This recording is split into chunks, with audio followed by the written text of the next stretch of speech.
Hey, what's going on, guys? It's Darren, and this is my first video on this new page that will be focused on two things: my journey as a real estate agent and what I accomplished, and as well as me sharing tips as a new agent as to what I'm doing to move forward in my career.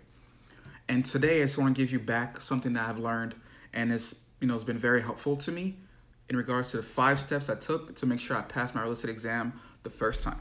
And I'll also give you some bonus links and some people that I've looked up to, listened to, and their lessons in the description down below, along with some real estate schools that I believe that can help you really accomplish that dream of yours and landing that job. It's a job, the career that you want and the field that you want.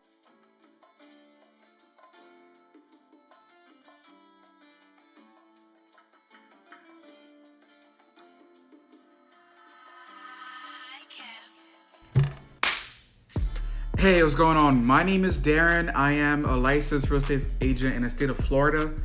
As of last week, I can finally say that. It is open, it's out there in the public, and I am thrilled. If you told me like a year ago that I'd be a licensed real estate agent, I'll tell you that it was a lie. That I would not make it, that I could not do it physically. Like, it was not in my mental state to get that done now. But it's done, it's over, and I'm glad and ready to go. First things first, that a lot of people tell me that they did not prioritize, did not take advantage of, is to take your time. The exam itself is 3 hours and a half of pure reading. Like, you have no choice but to read information and apply it. So if you take your time, really scale down, relax, put yourself in a good position to be mentally ready to read a lot of paper, a lot of words, a lot of terms, a lot of different simulation of situations. There's no reason for you not to pass. And the reason I want to emphasize that as number one is within those 3.5 hours, I took my exam in an hour and a half. And I freaked out because I thought I did it too fast.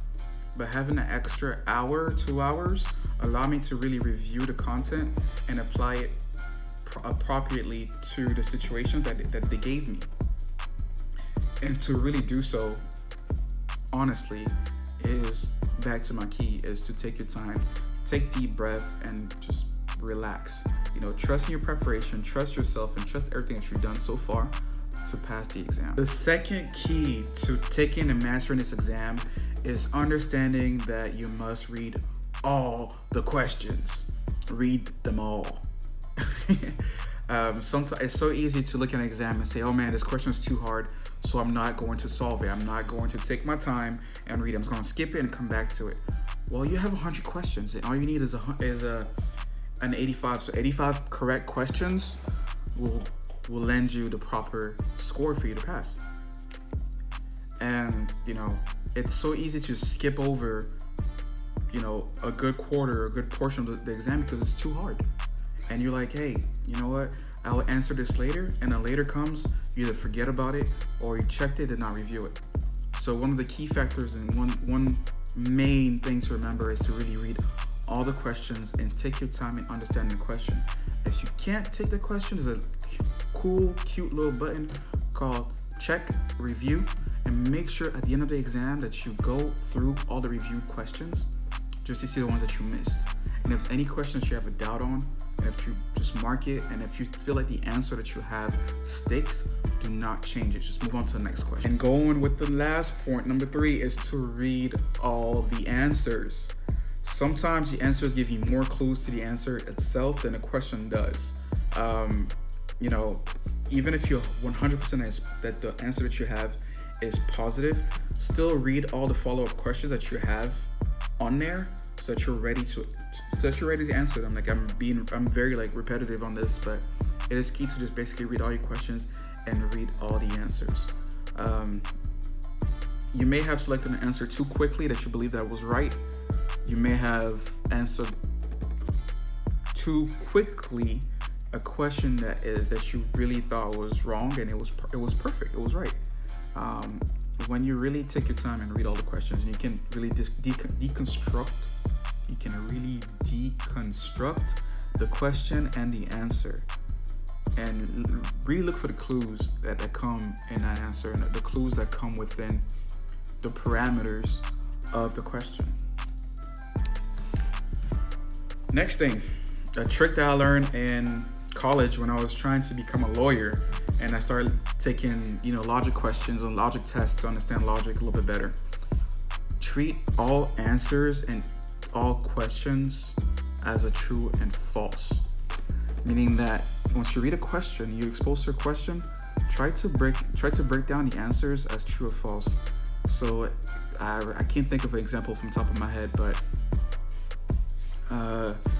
let's say, I don't want to give you a wrong question. So let me pull up a question and give you the details and how to answer it so that you know the steps to take. Okay, a simple question that you may get is, a licensee who has passed the broker state examination but did not desire to continue to operate under an owner-employer will be registered as A, a broker, a sales associate, a broker associate, or a realtor associate. So if you break down the question, the person is a broker, true. A sales associate is a broker, true. A broker associate is a broker, true. A realtor associate is a sales associate, true.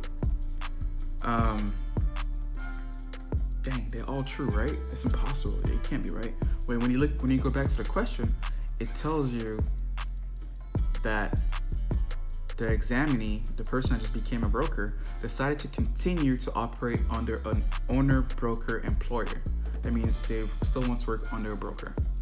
Cool. So in that case, A, are they still a broker? Yes. B, are they still a sales associate? Yes. C, are they a broker associate? Yes. Or D, are they a realtor associate? Yes. But now let's break it down further.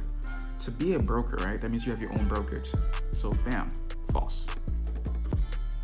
You know what I mean? They working on somebody else.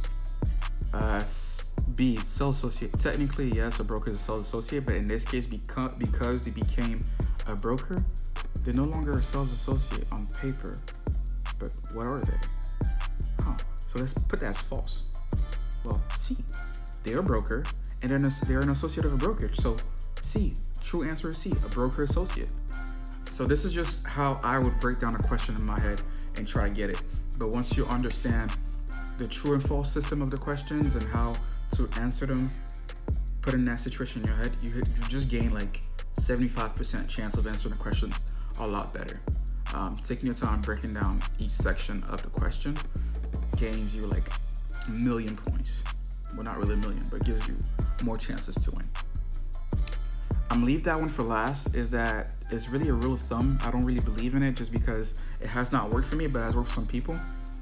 Is that if the answer is longer, there's a higher chance that is the correct answer. Depends on you. I mean, for me, it's not always true, but it's a rule of thumb that a lot of the teachers tell you about taking an exam and how it works for them. It doesn't work for me, but it could work for you. And then lastly, I do want to talk about what I've used over time that has assisted me in really focusing on studying, especially right now during these hard times, and what tools I've used and how you can use them to your advantage. The number one thing I've used was PrepAgent. At first, I did not want to purchase anything else. I thought that having just my lessons in my book was enough. But PrepAgent is an online cram course that is very good in breaking down terms into the most simplest state, so that you can understand them, with video recording, audio lessons, and a Facebook group that is always growing. This is not an ad for PrepAgent whatsoever. I just really want to bring it out there that it was a very clean and ready system for me. Now, the other tool I've used is videos online posted by different real estate schools like Climer, First to Pass, I forgot the name, I think it's Dearborn. A lot of these schools actually have written down, literally how to pass. Like they break it down for you so much easier than before, and you can go out there and literally you have no excuse at that point. finally, the last tool that I've used was YouTube. Literally YouTube, just like you're doing now. Being on YouTube for like hours on end, just looking at terms that I did not understand, really helped me to get it over time. It doesn't really stop. It will never stop. The more you learn, the more you go about it, the more you add terms to your vocabulary, to your memory, the more it sticks. And when it stick on there like glue, you'll recognize the terms like that. And there's no other way to put it. So that's it, guys. I just wanted to introduce myself to this channel a little bit. There's going to be a lot more content about, it depends on how you guys want to do it. If you like more tips on how to become a real estate agent, I'll definitely do that. I will definitely put in like my steps. This channel will be a lot geared towards what I have going on, what's going on in my office, the houses that I have for sale, tours of neighborhoods and areas that I love in South Florida, just to get you guys acclimated to me and to my style. And for anything that you need, I'm never far away. My social medias are going to be on the bottom. I might link them here. I don't know. I haven't done YouTube in a while. But yeah, just reach out if you have any questions. I'll be glad to help. If you know somebody in the South Florida area that's looking for a friendly, knowledgeable, hilarious, and good looking, I'm not gonna lie to you, I think I look good. A good looking agent. I don't know why I said good looking twice. I feel like you guys don't think I'm shallow. I'm not shallow. I promise you I'm not shallow. But yeah, just holler at me and let's get going. Let's get some work. Peace.